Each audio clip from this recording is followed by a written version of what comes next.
Welcome, everybody. Thank you for coming to this session on sign language studies in Paris. My name is Lisa Armstrong. I am joined by Professor Lott, who's going to talk more about the program in a moment. I've asked you all to start introducing yourselves, so I hope to see some of those coming through in the chat. All right, so here is, first I just want to let you know who our global seminar team is. I'm there highlighted in yellow. I studied abroad twice in college, so this work is near and dear to my heart. I found it to be one of the most immersive learning experiences of my life, and I feel so lucky to be helping students who are wanting to study abroad. Professor Lott, did you want to do a sign language announcement? Oh, that's a good idea, yeah.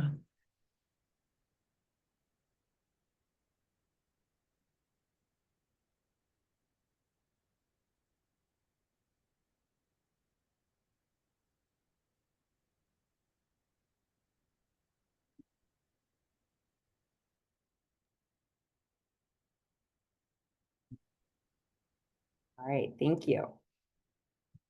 All right, back to my spiel. Thank you for that. All right, so I just want to let you guys know briefly what Global Seminars is all about, just in case this is the first time you've ever heard of us. And then I'll turn it over to Professor Lott to share more about the program and all the good fun stuff. All right. So Global Seminars was created in 2008 with the goal of increasing the accessibility of study abroad. They're all designed as small group experiences with a supportive faculty leader. And when I say small group, I mean 28 students maximum, which is a really nice change from some of the major lecture halls you have on campus. They're all designed to have those embedded academic excursions, so you're really getting a good connection between the academic coursework and the location you're in. No previous travel experiences are required really for any global seminar, but this one has that cohort level of support. Financial aid and scholarships are available, and I promise to talk more about that later. Global seminars are, you can see what's for the most part, and we do have a couple exceptions in parentheses, but none of those apply to this program. So it is a 5-week summer session 1 program. You'll take 2 courses worth 8 quarter units. Professor Lott is going to delve into those 2 courses in a moment. The requirement, and this goes to the accessibility point, is that you just need to be a student in good academic and judicial standing. So that's at least a 2.0 GPA without any huge red flags active on your record. There is no language requirement. You don't need to know sign language. It might help a little, but it's not required by any means. So all you need is an interest. Our application is going to open on November 1st, and it will spaces fill on a first come, first served basis, which means that you're not in competition with one another, except maybe as a race. So whoever is the most interested in participation, just go ahead and submit it. And we'll talk more about the application later as well. It's usually open until March 1st, unless a program fills sooner. And I also want to share our diversity and identity resources up front. We want everyone in our office wants students to feel supported studying abroad, and I do hope you'll feel comfortable sharing any concerns you have with me so that I can address them in the context of this particular program.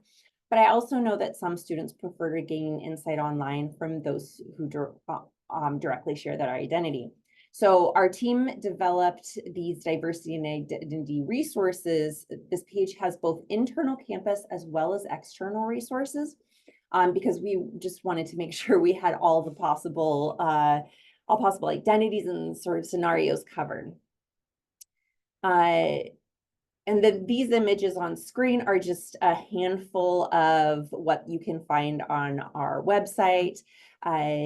So let me go over some of those. So the UC program offers a series to all UC students.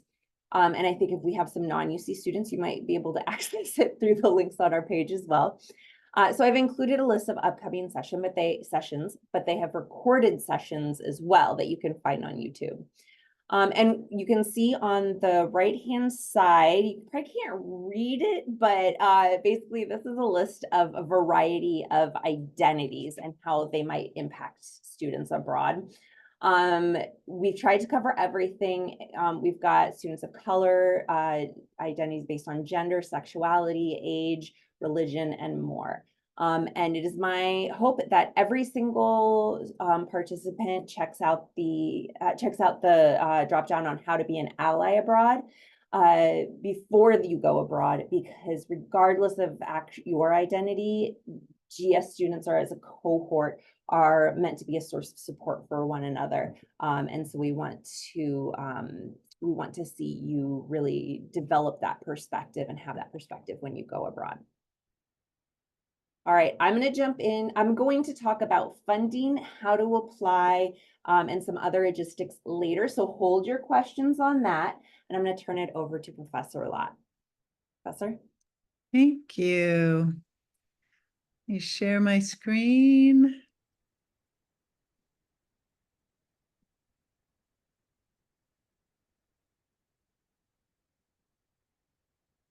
All right, so my name is Peggy Lott, and I have a sign name that I got from my best friend in France, a deaf person named Bruno.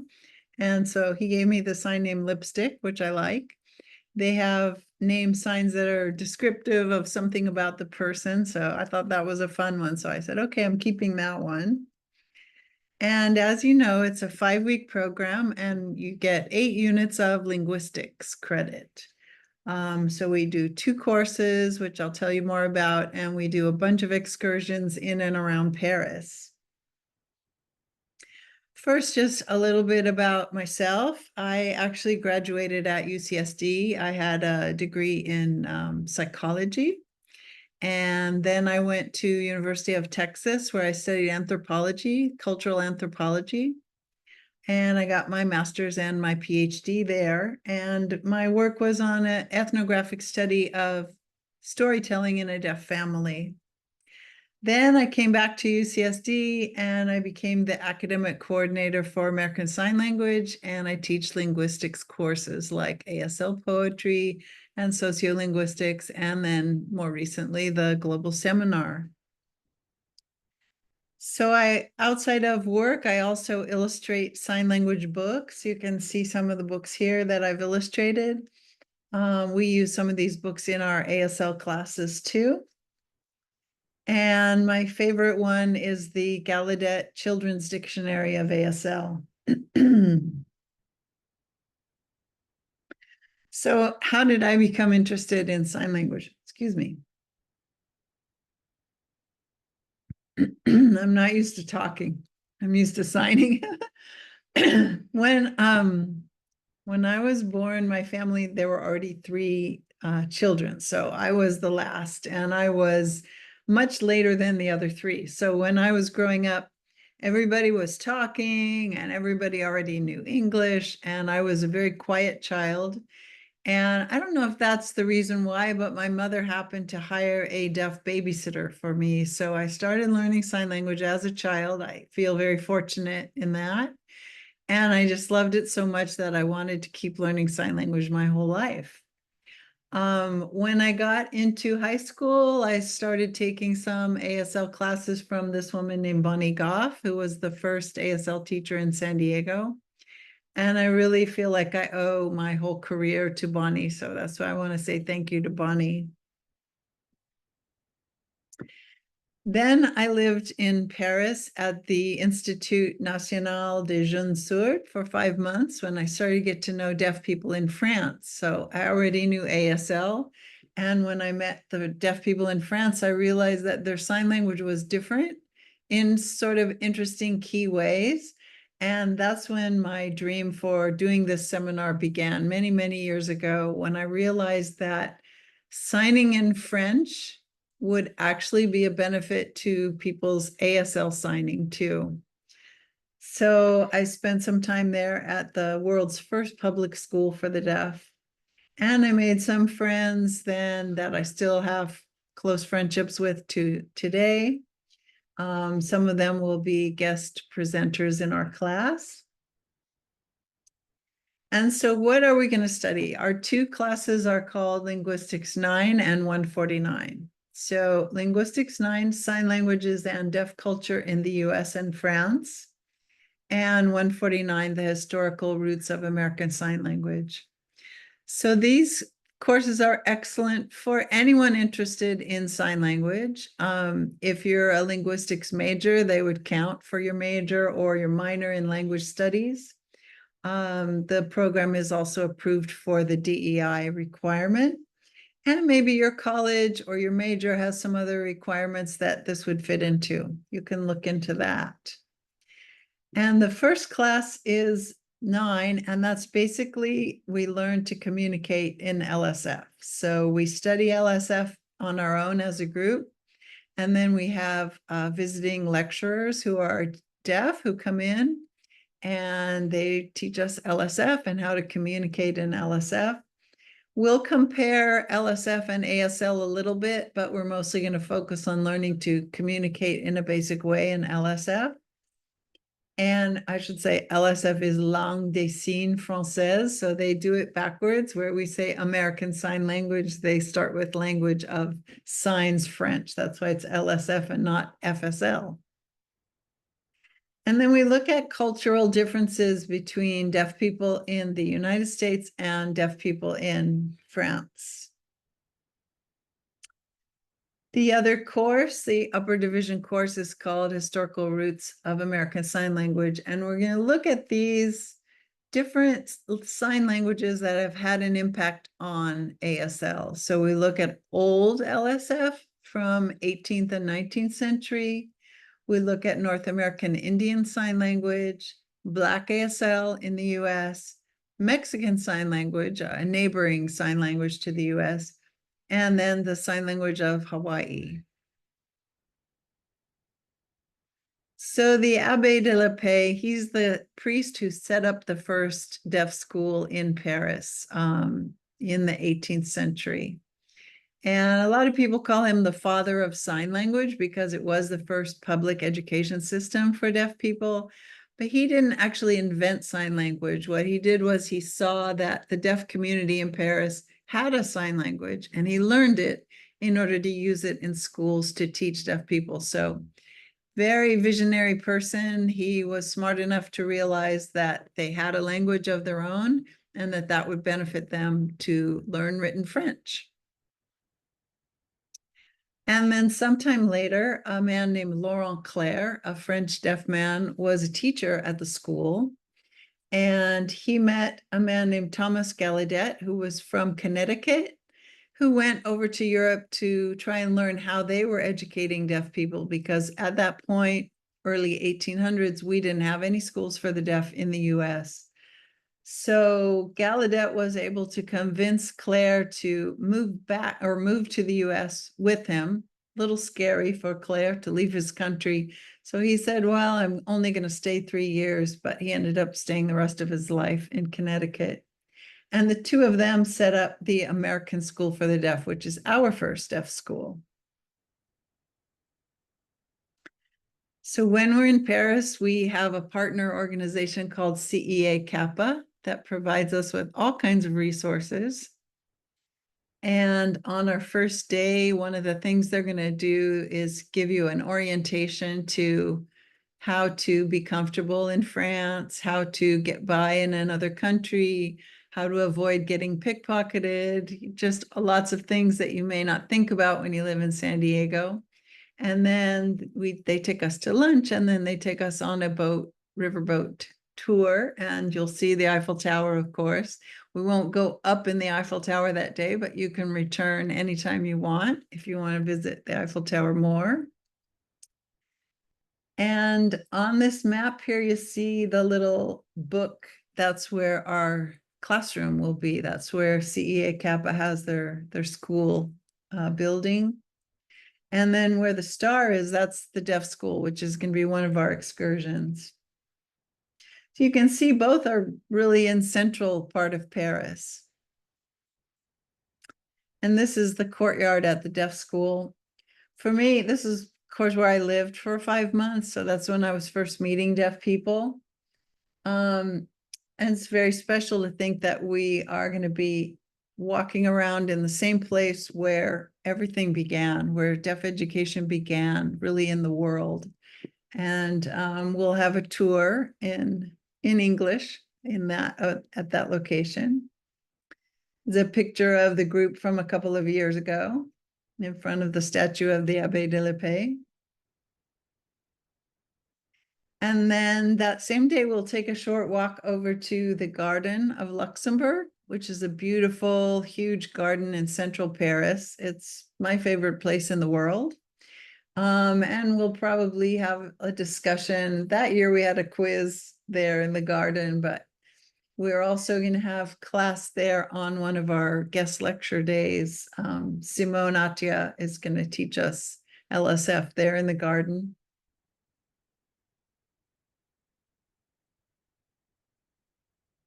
You can see both every year we've had between 16 and 19 students. So pretty reasonably sized group. We don't know how many will come this year, but hopefully you'll all apply. And then also in the garden, there's a sort of palace where they have a museum. Usually they have an art exhibition going on. Another one of our excursions is the International Visual Theater. They are sort of the hub of deaf culture in France. So they do performances and they travel around Europe doing performances. They publish sign language books and they offer LSF classes for hearing people. Usually people who are going to maybe work with deaf children, or they want to be able to communicate with deaf people at their work, their place of employment. So this is our teacher Nadia giving us an LSF class. And then every year we take a picture in front of the IVT also. So that was in 22 when people were still wearing masks. And then in 23, and this was this last summer, 24. Another excursion is a Chateau Vincennes. And for this one, we'll have a deaf guide guiding us in LSF. And we're also going to visit the Palace of Versailles with another deaf guide. So my goal is that you would meet up to 10 deaf people when you're there, and you'll be building your language so that by the end of 5 weeks, you'll be able to have quite a good conversation with a deaf person. We will have lunch at the Café Signé, where they actually Café Signé, I guess is how they say it.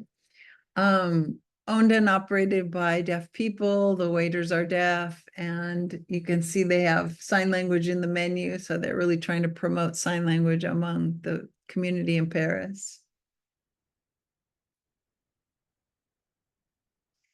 You can't go to Paris without going to the Louvre. So we're going to be visiting the Louvre. You'll probably want to go back another time because you could spend a week in there. It's huge, and we're just going to be there for part of one day as part of our class. These are some of our guest speakers. Bruno Moncel is a deaf LSF professor. Simone Atia is a performer, and Dr. Sabine Arnaud is a scholar of French deaf history. We're also going to meet with Claire Garriguet, and I'm not going to try to pronounce Catherine's last name, but she has been really active in organizing a new Black deaf organization in Paris. Sometimes in Paris, you meet famous people. This is a person named Niall DeMarco. I don't know if you've heard of him. He's the most famous deaf person in the world. And probably because he's also a celebrity. So he won America's Next Top Model. And he also won Dancing with the Stars. And then he's written a book. That's me pretending I'm him. I kind of like to follow in his footsteps and try to meet him, try to find him. And actually met him twice the last 2 years. And this is his bestseller book, Deaf Utopia, which we use as a cultural book in our ASL 1C class. So I don't know for sure if we're going to meet Niall, but he definitely hangs out in Paris a lot. So we'll keep our eyes open and try to meet him again. There were a lot of sightings last year from Yes, participants. yes, that's true. A lot of people got their picture taken with him, which he's very generous about doing that. So no matter what you are into, what you like to do, you're going to find something exciting to meet that need in Paris. Shakespeare and Company, a lot of people like to go to that really famous bookstore. Some students go to the catacombs, visit.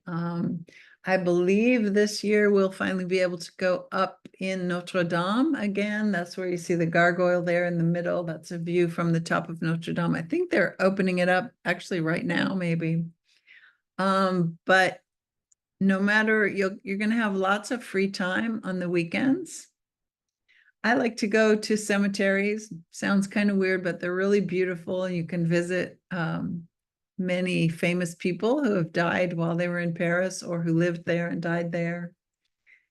I also like to visit murals. So I don't know if you've heard of the Obey Giant and Shepherd Ferry, but I like to go. He has like 6 different murals in Paris. So I like to go visit his murals. You'll be able to get around easily in Paris, the main part of Paris. There's 320 metro stops. So usually within a couple of blocks from wherever you are, you can hop on a metro and get almost anywhere else you want to go, even to the outskirts in the suburbs. So that's super convenient. And a lot of people like to walk. So it seems like Paris is so huge, but a lot of the museums and things that you might want to visit are in central Paris. So it's really easy to walk from one place to another. There's also buses and a tram, but I like to ride the metro. There's many wonderful famous restaurants. This one is a little expensive, actually, because it's known for many famous people who've hung out there in the past. But there's also every possible kind of food that you would want to find is also in Paris. Although a lot of students have told me that the Mexican food is not as good as it is here in San Diego. So there's lots of places where you can get tacos. People have told me that they're not real tacos. So most of your food will be on your own. Lisa will probably tell you about the lodging and kitchenettes, but a couple of meals will be provided as part of the program. So you want to remember the deadlines. Application opens November 1st, and then if you want the early bird deadline, that's February 1st. So that's coming up soon. March 1st, the final deadline, unless it fills up before then. And please watch my YouTube. You'll see a little bit of LSF signing in there. If you want to learn more about me, I have this Google website. But I'm very open to hearing from you. If you have any questions about the program or concerns, or your family has concerns, you can email me anytime. I'll be happy to explain more and I'll get back to you right away. I also have office hours on Zoom every Monday and Wednesday from 10 to 11. Yeah, I think that's pretty much my spiel for today. Thank you very much for coming. And for those of you watching the recording, you're also very welcome to contact me anytime. And actually, I hadn't planned to talk about the housing just yet. It's not really confirmed, but I will tell you, Peggy, would you mind going back to sharing again and going back to your map? Sure. We'll point out where it has been in the past. Students in the past were housed in student apartments or student studios, student housing in studios or doubles. It depends on the year, depends on the program. Both are available, and it's just sort of a little bit northeast of where the classrooms are. I think it was just a relatively short metro ride away. Sorry, I lost it. Oh, no worries. When I went Guys, away. pull up an image of image. I think we actually have the map on the website as well. I'll see if I can't pull that up and share my screen there instead.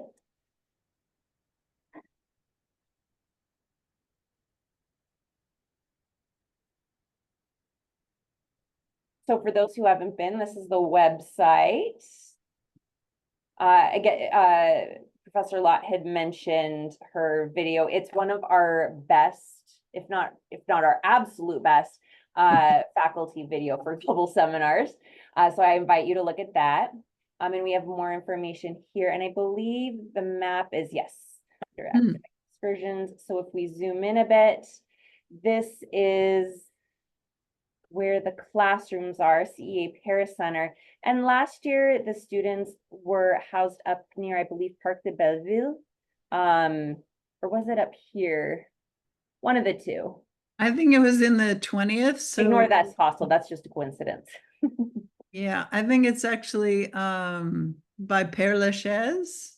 Oh, okay. Yeah. Well, whatever. It's up somewhere over There you here. All right. So hopefully that helps out a little bit. Before I move on, are there any questions about the academics, the courses, or the excursions that Professor Lott shared? During the first day, the like introduction that we get, do they give us like recommendations on where to like shop if we're gonna do cooking or where to go for food? Yeah. So you'll have a kitchenette, thank you, included in, and most of the tools that you'll need should be there, unless you need something more particular, like I don't think they have like bottle openers or things like that. So yeah, you can ask, where would I find X, and they'll tell you go to Y. It's very similar to the US, I believe they even have something along the lines of Target, if not actual Target. So it's pretty feasible, but yeah, sometimes there are little differences, particularly pharmacies, but we'll get into all of that in the pre-departure stage. In general, you have a robust support network to help you find whatever you need. Between myself and Professor Lott, the CEA Kappa team is on site to help support you and provide that local insight.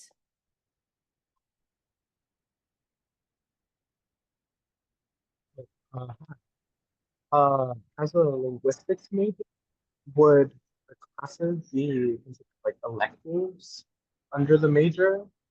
Is that how that would work? It depends on what you need. I didn't hear your full question because it's kind of cutting out a little bit, but so there'll be one lower and one upper division. So for your major, you probably need the upper division if you're a linguistics major. It would just count as part of the major. As an upper division elective, or does it fulfill a specific requirement? I'm not sure, actually. Yeah, I don't know.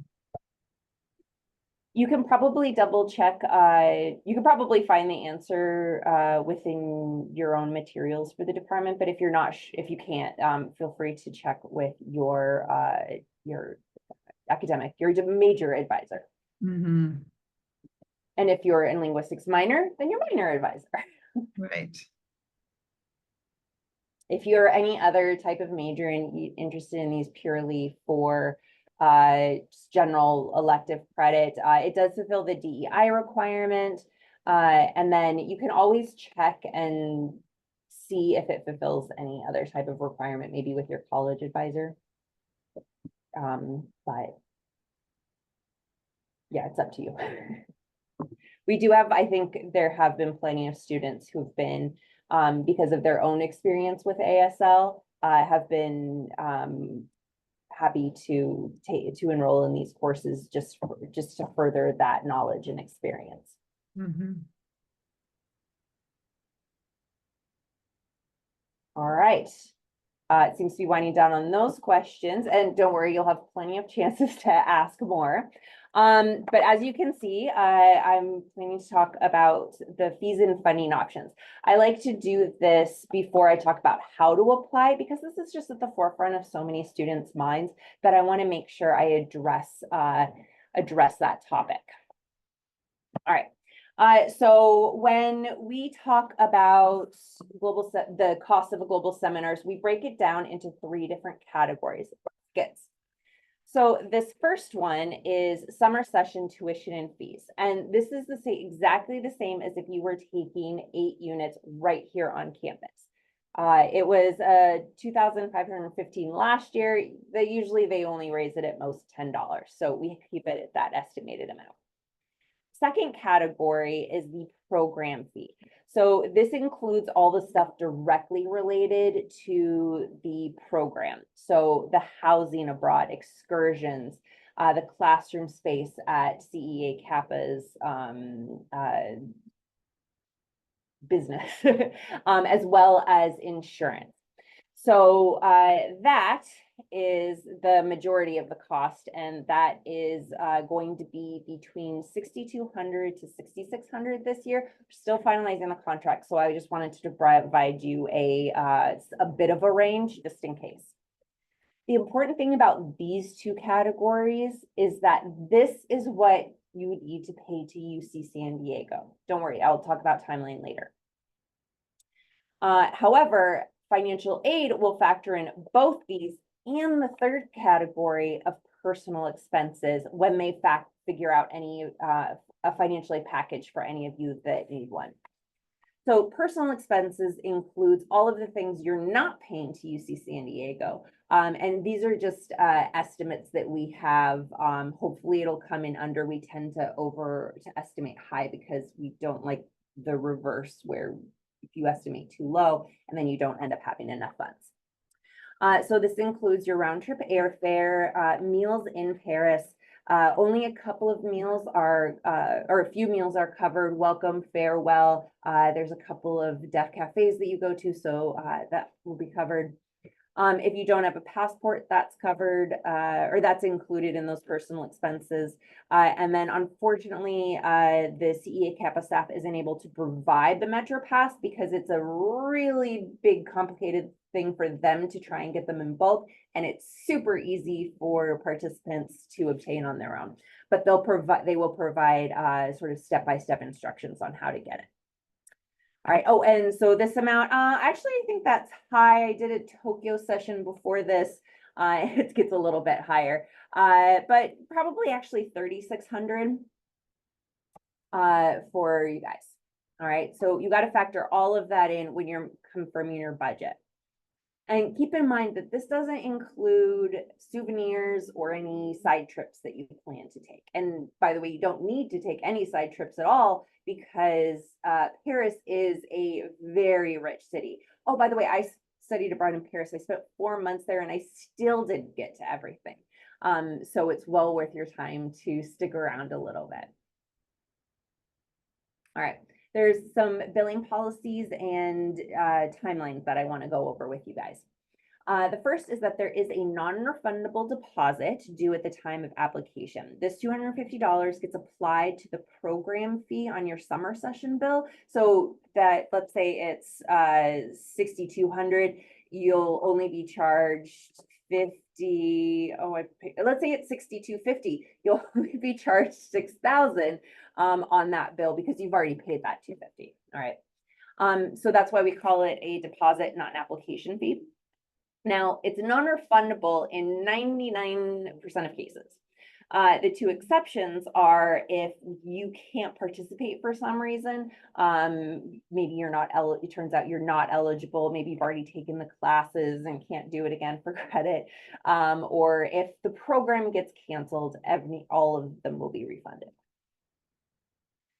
All right, we do have a withdrawal deadline of March 1st. So anytime you submit that deposit, that's it, it's non-refundable. After March 1st, you can also expect to be charged that entire $6,200, $6,600 program fee after that date. If you withdraw up to that date, no harm, no foul. But after that date, we start booking stuff for you. And so we need you to be aware that you're committed to that amount. Now, if something happens, you do need to withdraw, let us know ASAP, and we will advocate on your behalf to get some of, not most of that back. All right, for the rest of the timeline, financial aid doesn't get dispersed until a week before the program starts. So that's going to be pretty late June. But then usually it's aid gets dispersed on a Friday, and then the remainder is due the Monday before the program starts. All right, but don't worry if there's some sort of snafu in the system, we have your back. So don't stress about it, like it not going through or something. There's usually a little bit of like a day or two of leeway, but not officially. So I have to share these numbers. Are any questions about the policy, the amounts, what's included?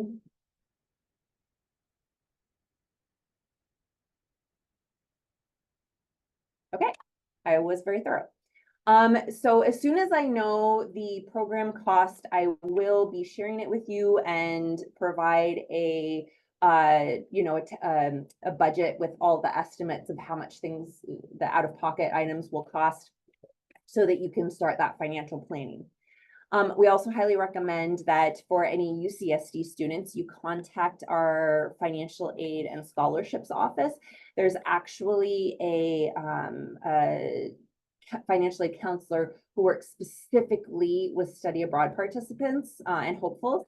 And so you can reach him on the financial aid website, submit a question, UC San Diego Service and Support portal.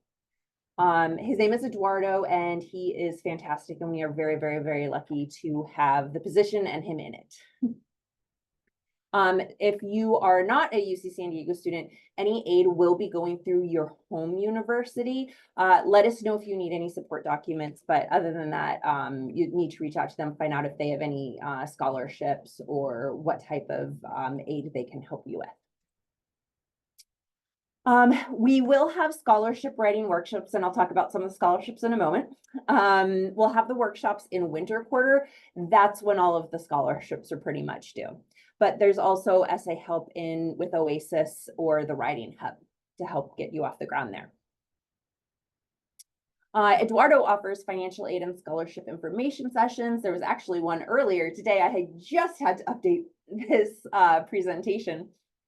But there's another one on Tuesday, November 5th, and there is a specific recording of one from last year on specifically global seminars and financial aid.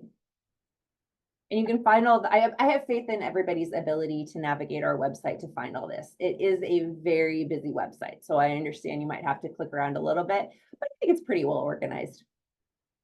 I also want to confirm, Rosalie, can you remove that annotation?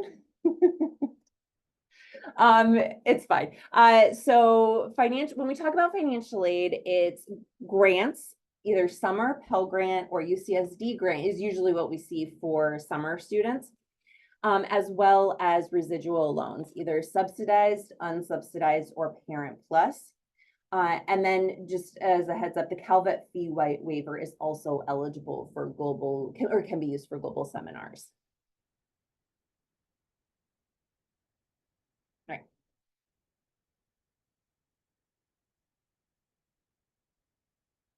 All right, so here are some of our scholarships. We're still actually, it's early days, and so we're still confirming the exact amounts and deadlines, but you can see we have quite a few. And keep in mind, these are specific for study abroad and global seminars. And my favorite thing about the first three is that the deadline is earlier enough, and we commit to getting back to you by the end of March, so that by our withdrawal deadline, you know whether or not you've been able to, you've been granted that money. And so that can help you make your decision. And there's a question in chat, how many people are able to attend this course? I mentioned it briefly earlier, but good question. It's maximum of 28. All right, so I do want to point out the Kathleen Deno and Oasis scholarships are just for Global Seminars participants, and so there's a good amount there. Most of these are due either January 31st or February 1st. The Chancellor Study Abroad, last year we had two sections, so that there was a secondary one if you didn't apply for if you forgot to apply to the first one.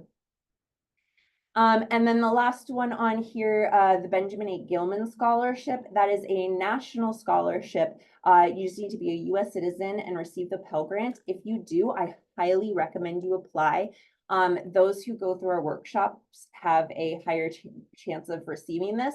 And the coordinators give out a ton of awards across the nation.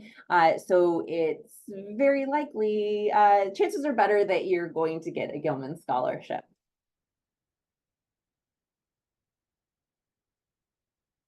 All right, there are a few risk management considerations I want to touch base with you about. This is both financial and health related. When it comes to airfare, we ask all students to wait to purchase their airfare until we confirm the program. We just want you to do this as a stopgap. We're still a little impacted. We still feel it from 2020 when we saw a lot of cancellations. And once you do get airfare, either get a refundable ticket or get travel insurance to cover it if something has to change. Again, our cancellation policy is if the program gets canceled, you won't be charged a thing, and that $250 will be refunded, so you don't have to worry about that financial commitment. You just have to know that you yourself are willing to participate. Please make sure that you know how you're going to pay for the program before you submit that application. In case it gets canceled, have some backup plans either for the courses and like the DEI requirement, what you might do this summer instead, and where you might study abroad instead. It's very unlikely at this point that we're seeing any programs be canceled, but it does occasionally happen.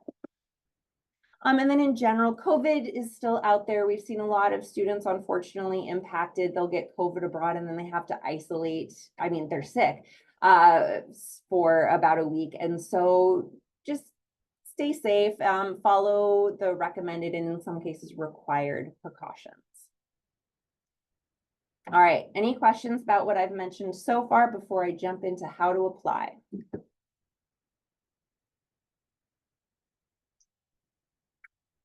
All right, just an excuse for me to take a water break.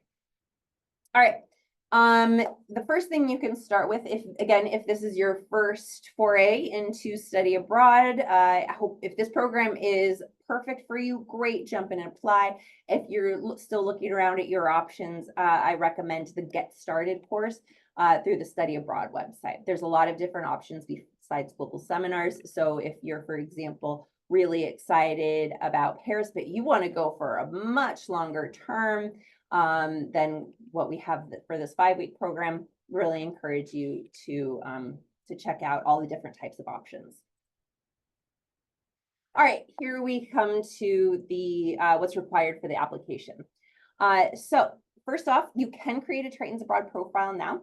By the way, Tritons Abroad is linked on every single one of our pages up in the top left corner. I won't click on it because I don't have a student sign on, and that's what you need. If you're not a UCSD student, there's a link in our how to apply section that you can go to and create an external profile. All right, so on November 1st, once it opens, you will have access to upload and complete all of this information. The first is an unofficial transcript. For UCSD students, you just go to Triton link and upload it. For those of you who are in your first year at UC San Diego and therefore don't have a UC GPA, just upload it as is. What we can do is accept that on a conditional basis, and you'll upload the updated transcript after all your grades are in, and you've gotten a 2.0 or above. If you have under a 2.0 and you have a plan to get that up, just include an accompanying doc that explains the situation. It also depends on how far under 2.0 you are. So you can feel free to come to me for some additional advising and to discuss that. Everybody needs to submit a health screening form. This is both a physical and mental health clearance. This program does not need to do an additional travel clinic. It just needs to get that initial health clearance form. There's a few different ways to complete this. The first, usually if you have student health insurance, you'll go to Student Health Services right here on campus. And in which case you'll give them a call. They will actually put you on, you'll tell them you want to do a global seminar and you need the health form. They'll put you on a waiting list and call you when they're ready to start scheduling those appointments. This is just because of the flow of how busy they are. All you'll have to do is let us know I am in the waiting list. If they send you an email confirmation, go ahead and upload that instead. If they are able to schedule an appointment, please upload that information. We love having it. All right. Once you do get that appointment scheduled, email us or upload it, whatever the situation is. And because again, we love having that detail. It lets us know when we can start poking you for the health form. If you forget to upload it, please don't forget to upload it. It makes our life easier. If you have outside insurance and or for whatever reason don't want to go to Student Health Services, then you can do so. You'll need to download a form from our website and use that and get the doctor to sign it off. If you are with Kaiser Permanente, they will not take our and sign our form. So you'll actually have to make sure that they give you the study abroad form. Sometimes they'll sign ours, so try, but usually they'll have their own form. So just make sure to get the study abroad one, and we will accept that. All right. For passports, please upload your passports. They're good for US citizens. They're good for 10 years. So if you don't have one yet, please apply for it now. It just makes life a lot easier if it's already in the works. If you are applying for it now, upload your receipt or the date that you applied for it. If you just applied for it, and toss the receipt. It just gives us an idea of when we can expect your passport to be in, and again, we can start booking. But as soon as it comes, just sign it and upload it, and then life will be grand for all. Keep in mind, do not upload your application, just the receipts. Your application has private information that we don't actually want. There is a personal statement requirement. Please write up to 500 words. So aim for between 400, 500. If you phone it in, it means you're not really answering the question and I have to ask you to redo it. Really, we're just asking why you're interested in this program, why it's right for you and you're right for it. A lot of what you all expressed in your introductions about about being excited to learn more about sign language and French Sign Language, excited about learning about French culture. All of that is great. Obviously, you'll expand on that for more than just a Zoom chat intro. There are a series of waiver and policy forms. Studying abroad is not like just downloading an app for your phone and scrolling to the bottom and hitting OK. All right, so you actually have to read it. I've already talked about one really important policy of our withdrawal deadline and the financial commitment that's involved when you submit your application. But there's some more on there that we want you to know. So please read them and be aware of them and make sure to only submit your application once you've done so. For the Judicial Affairs Agreement, for UC San Diego students, just confirm that you are a UC San Diego student and you give us permission to talk to your college's dean, and we'll take it from there. Once your application is in, we have to get their confirmation of your judicial record or lack thereof. If this is a huge if this is a small thing that happened, noise violation in the dorms your first year or something like that, it's not going to keep you from studying abroad. Real examples of things that have kept students from studying abroad are a student who had attacked a police officer.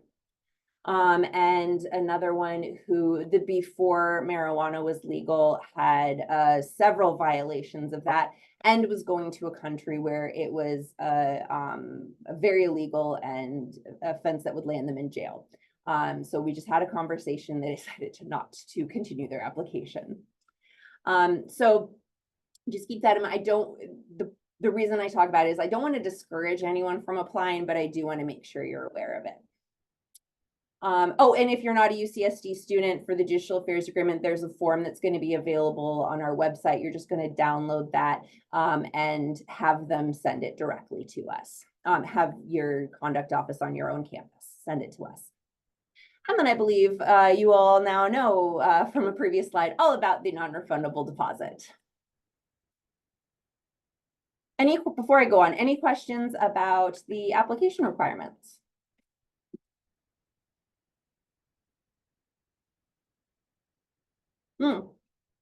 I will add that if anyone is in their final year, you are more than welcome to study abroad. What most students do is they will coordinate with their college advisor to not petition for their diploma, which is slightly different from applying for or registering for the ceremony. So you can still walk in the ceremony, no problem. It just means that your diploma will be delayed a little bit because you got to wait for these courses to come on, get onto your transcript. But usually a delayed diploma is not an issue unless you are applying for some sort of government position who they really need your diploma. Grad schools are usually very understanding about that. The get started session,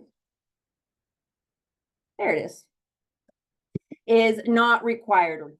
It's highly encouraged. I particularly recommend it if this program isn't just like a shining star in the sky for you. If you're, and I hope it is, but no, it's not required if that's the case. Only if you're considering other types of programs like UCEAP, or system-wide programs, things like that. And I'm actually going to jump ahead a little bit. I should not use my mouse, but nothing else is working. This Friday, we have our Study Abroad Expo. So I encourage you to come see us there. It's in Town Square, so so next to the Price Center where the Triton statue is. You can see on this lovely little map, the Global Seminars will be at these tables, 4, 5, 6, and Financial Aid will be at table 9, just a couple tables down. All right. And let's go over the things I missed. This session is eligible for credit towards a globally engaged Triton co-curricular record, or GET CCR. A CCR is basically a transcript for for when you put significant amounts of time towards activities that aren't already on your transcript. Those are academic. We have a globally engaged one. So for all of the different types of global events on campus, and they've recently incorporated our study abroad info sessions into that as well. So study abroad itself is an academic experience, so not included, but you can do a lot of items, a lot of events like global coffee hour, language conversation tables, those types of things. I think last year they were really trying to get an ASL one off the ground, the conversation tables, but I don't know if they were able to. You guys are going to learn enough that you can help do that when you return. But there's a lot of the qualifying events via ievent.ucsd.edu. So I just want to invite you guys to expand and have those global experiences even before you go abroad. You can reach me and the Global Seminars team via VAC, the Virtual Advising Center. You can ask questions there. If you're not able to come to the drop-ins, you're also welcome to request an appointment, but just clarify that. And make sure you mention which program you're interested in. And don't just say Global Seminar Paris, because there's 3 of them. Make sure to say it's the Sign Language Program in Paris, the Global Seminar Sign Language Program in Paris, just in case there's another one. Our virtual drop-ins are Monday and Thursday from 1 to 3, and then Fridays from 10 to 11:30. Our financial aid counselor, Eduardo, is usually at the Friday one. I am usually at the Thursday one, but if I'm not, or it's a different day that's better for you, there's always a global seminar advisor to talk to. It's just we spread out the responsibility, and I'm usually at Thursdays. We do have a physical location on Library Walk, right across from the Career Center. It's UC 214. But that's not like a normal front desk space. If you see the door open, feel free to go in and say hi to the student staff that we usually have there. They'll be happy to talk to you about their experiences, but it's not really a Q&A space, unfortunately. Again, if you have any questions, feel free to reach out at the virtual advising center. All right. There was one more slide I think I had. Oh, please register to vote. Oh, by yesterday, my bad. Hopefully you have registered to vote, in which case be sure to do so. I have to change that slide. All right, any questions?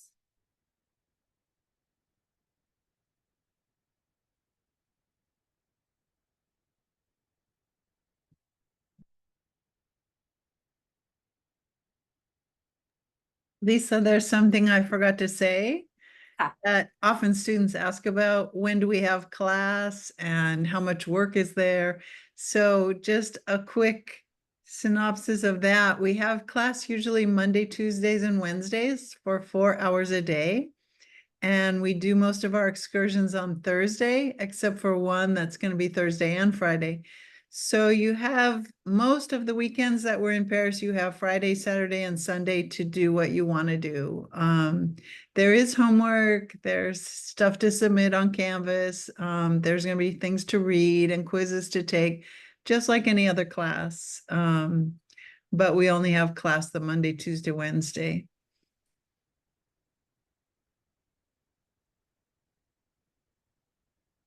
And the question, thanks for posting it. After you apply, when we find out if you got in, a space is saved for you as soon as you hit that submit button. All right. So assuming you meet all the requirements, you're in. We do have to review your application. That can take anywhere from a few days to a couple of weeks. Depends on a couple of factors, how many applications we got recently, and that we're processing, and how fast your college completes that judicial affairs review and gets back to us. I usually don't provide the slides. I'll be sending the recording out to everybody who registered within the next week.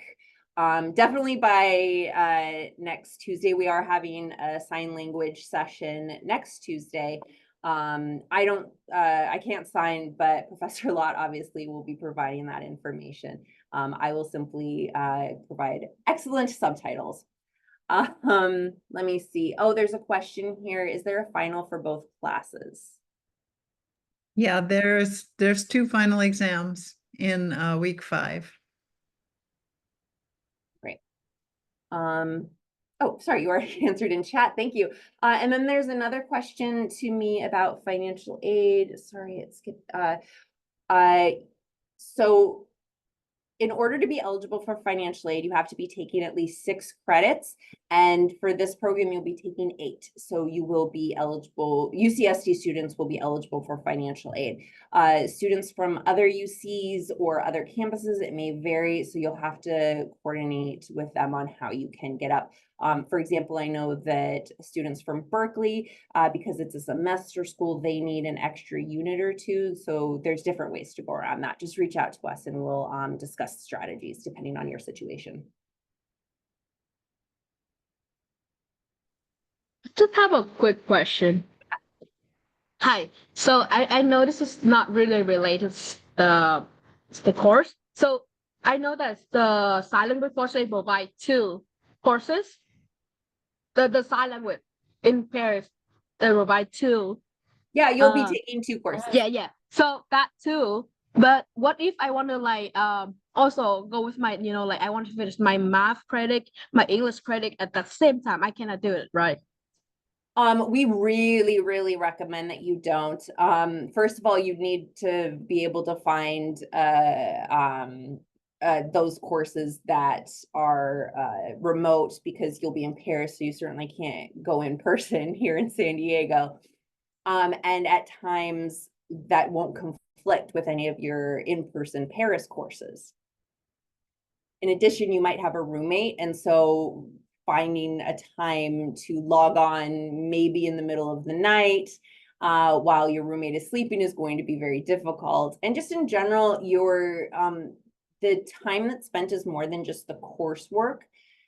For global seminars, you're living and experiencing Paris. So what we do recommend students consider do is, if you really need to take some additional summer courses, that you consider taking them in summer session 2. While this one is a summer session. All right, thank you. Sure thing. Good question. All right. Thank you everyone for joining. Have a great day.